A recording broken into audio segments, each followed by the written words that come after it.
Olá! Hoje nós vamos mergulhar fundo em um dos pilares da língua inglesa, o Simple Past. Se a ideia é narrar o que aconteceu ontem, na semana passada ou até mesmo em uma viagem inesquecível, dominar essa estrutura é fundamental. Vamos começar essa jornada. Nosso roteiro de hoje está bem claro. Primeiro, a gente vai entender o conceito, a essência do Simple Past. Depois, vamos analisar os verbos regulares e, claro, os temidos irregulares. Na sequência, o foco é em como estruturar frases e, para fechar com chave de ouro, um detalhe de pronúncia que faz toda a diferença para a fluidez. Muito bem, vamos ao ponto de partida. Qual é a real função do Simple Past? Para que exatamente ele serve no idioma? A resposta está justamente aí, nessa pergunta. A função do Simple Past é essa: ser a ferramenta precisa para falar de ações que já acabaram. Elas tiveram um início e um fim bem definidos no tempo. Exato. A palavra-chave aqui é finalizadas. Pense no Simple Past como se fosse uma fotografia. Ele captura um momento que já aconteceu, que ficou para trás. Não há nenhuma conexão, nenhuma continuidade com o presente. A ação está contida no passado. Certo. Agora que a gente já sabe quando usar, vamos entender como usar. E a boa notícia é que a grande maioria dos verbos segue um padrão, uma regra bem lógica. São chamados verbos regulares. A regra de ouro é exatamente esta. Na maior parte dos casos, basta acrescentar menos "e" ao final do verbo. Simples assim. O verbo work se torna worked. O verbo ask se torna asked. É um padrão bem direto.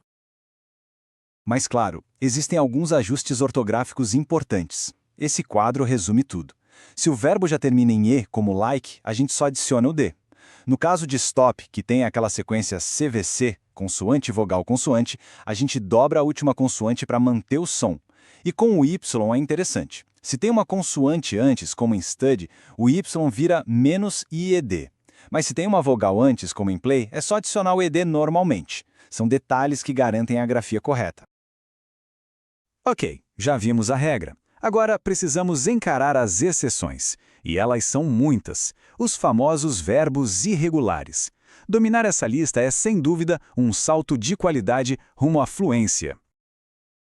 E é exatamente isso. Eles são chamados de irregulares porque, eles não seguem regra alguma. Cada um tem uma forma própria no passado que não tem um padrão lógico. O caminho aqui não tem jeito, é a memorização. A lista completa é bem extensa, mas a estratégia é começar pelos verbos de alta frequência, como esses que a gente vê agora. Go vira went, eat se transforma em ate, see vira saw. São verbos usados o tempo todo, então o foco inicial deve ser neles. Tudo bem? Já sabemos conjugar os verbos em frases afirmativas. Mas e para perguntar ou negar algo no passado? É aí que entra em cena uma palavra pequena, mas extremamente poderosa. O auxiliar did. Pense no did como um sinalizador. Quando ele aparece numa frase, seja na negativa, didn't, ou numa pergunta, ele já está gritando que aquela ação está no passado. E como ele já faz esse trabalho, o verbo principal não precisa mais carregar essa marcação. Ele pode, digamos, relaxar e voltar para sua forma original, o infinitivo. E este quadro ilustra isso perfeitamente. Na afirmativa, o verbo principal carrega a informação do passado, worked, went. Agora, olhe para a negativa e a interrogativa.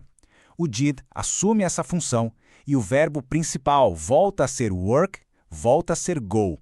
Essa transferência de responsabilidade é uma das regras mais importantes do Simple Past. Agora vamos refinar a nossa comunicação. Vamos falar de um detalhe que muitas vezes é deixado de lado, mas que faz uma diferença enorme na naturalidade da fala. A pronúncia correta da terminação ED. Pois é, embora a gente sempre escreva ED, essa terminação pode ter 3 sons, 3 pronúncias completamente diferentes. E o que define qual som usar é o som final do verbo na sua forma base. A primeira pronúncia, e talvez a mais fácil de identificar, é o som id. É como se a gente adicionasse uma sílaba a mais na palavra. Want vira wanted. Need vira needed. Isso só acontece quando o som final do verbo original já é T ou D. Faz sentido, né? Fica mais fácil de pronunciar. A segunda pronúncia é um som de T seco, sem vibração nas cordas vocais. É um som surdo. Escute bem. Worked, kissed, watched. Percebe o T no final? Isso acontece quando o som que vem antes dele também é surdo, como o K de work ou o S de kiss. E finalmente temos o som de D, que é um som sonoro, ou seja, ele vibra as cordas vocais. É o que ouvimos em played, called, lived. Esse som aparece quando o som final do verbo, na forma base, também é sonoro, como o som de uma vogal ou de consoantes como L ou V. E aqui vai uma dica prática fantástica. Para saber se um som é sonoro ou surdo, é só colocar os dedos na garganta. Tente falar s. Nenhuma vibração, certo?